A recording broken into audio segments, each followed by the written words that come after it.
كلنا بنعرف انه التمر اساسي برمضان، فليش ما بنستعمله بشي حلو؟ اليوم رح نعمل كيك التمر مع الكراميل. تعالوا تفرجيكم كيف رح نعملها. هون عندي 200 جرام من التمر المطحون. كتير مهم انه تجيبوا تمر منه مخشوش ومن جودة عالية. ححط فوقه 120 مليلتر من الحليب المغلي. حنتركهم شوي بس كرمال يطرى التمر ونقدر نخلطهم كلهم سوا.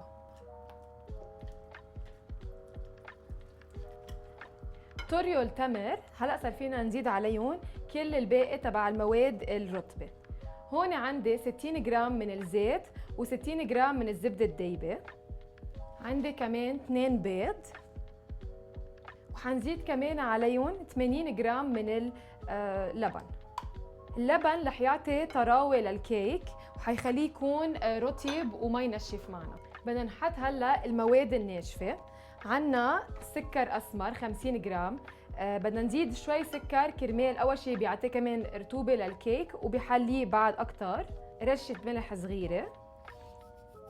هون عندي 180 جرام من الطحين مع ملعقه صغيره من البيكنج باودر ونص ملعقه صغيره من البيكنج صودا. ملعقه من بهار القرفه. رح نخلطهم بس تكون راح كل الطحين، ما بدنا نخلطهم زياده لانه بيعجن الكيك وبيقسى.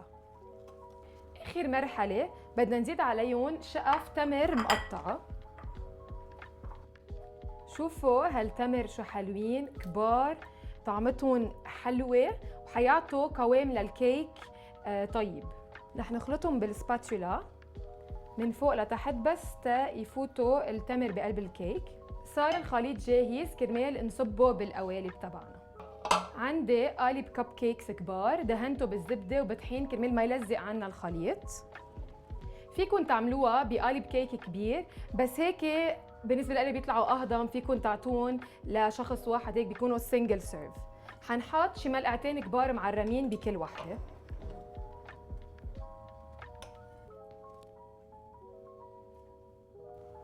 حنحطه بفرن محمى على 180 درجة لشي 20-25 دقيقة كرمال ينشف الكيك. بالوقت اللي عم ننطر فيه الكيك كرمال يستوي رح نعمل الكراميل.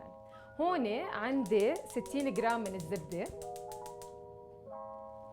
رح نحط لها كباية سكر أسمر وكباية من كريمة الطبخ. ما بننسى كمان رشة الملح تنعدل الطعمات. وهلا رح نخلطهم كلهم سوا ونتركهم كرمال يغلوا تيصير عنا كراميل شادد. حياخدوا تقريبا شي 10 دقائق كرمال يشد معنا الكراميل وتبلش تغلي الميكستشر كله. شد الكراميل عنا، حنطفي تحته وبتصور انه الكيك خلصوا كمان. حنروح نشوفهم.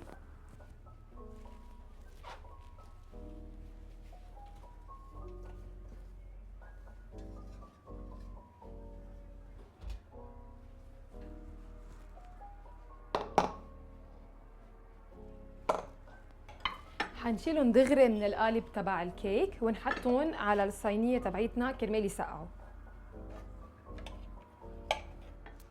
بليز شوفوا قد ايه مهضومين هالميني كيكس.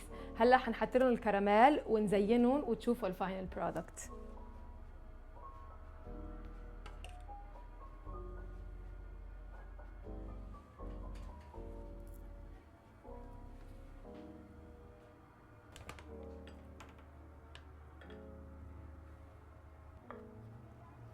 هيك بيكون صار عندكم اطيب كيك التمر، حيفاجئ كل الضيوف تبعكم.